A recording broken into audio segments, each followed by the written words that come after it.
Good evening, I'm Alex Dierckman. Two men are seriously injured after a private airplane crashed into a home in Columbus this morning. WTIU's Gretchen Frazee was at the scene. Columbus police and fire departments responded around 9:30 a.m. after receiving reports that an airplane crashed into a home on the north side of the city. A woman who was renting the home was inside when the plane crashed into the backside of the house, but she was able to get out without any injuries. You feel relieved?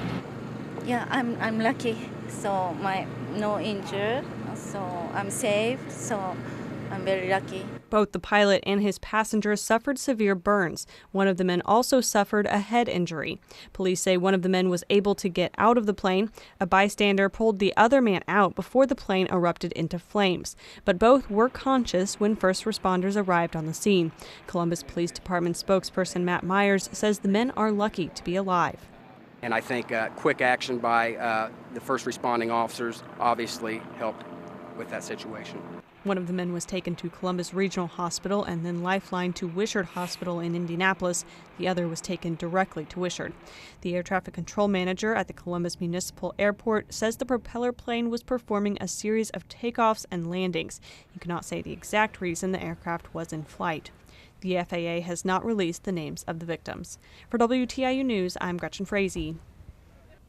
A bill in Congress aims to cut costs by replacing 30 million door-to-door mailboxes with group boxes as the Postal Service continues to struggle with declining revenue and mail volume. But mail carriers in Indiana say the move would be another hit on top of a long list of cuts they've already been facing.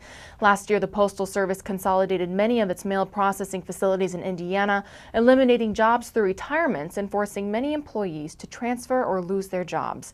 And here's a look at the weather. Tomorrow will be partly cloudy, 83 degrees as the high. Tomorrow night, partly cloudy and a 40% chance of thunderstorms, 62 degrees as the low. And here's a look at the 5-day forecast. For more on these stories and other local news, go to indianapublicmedia.org. I'm Alex Dierckman.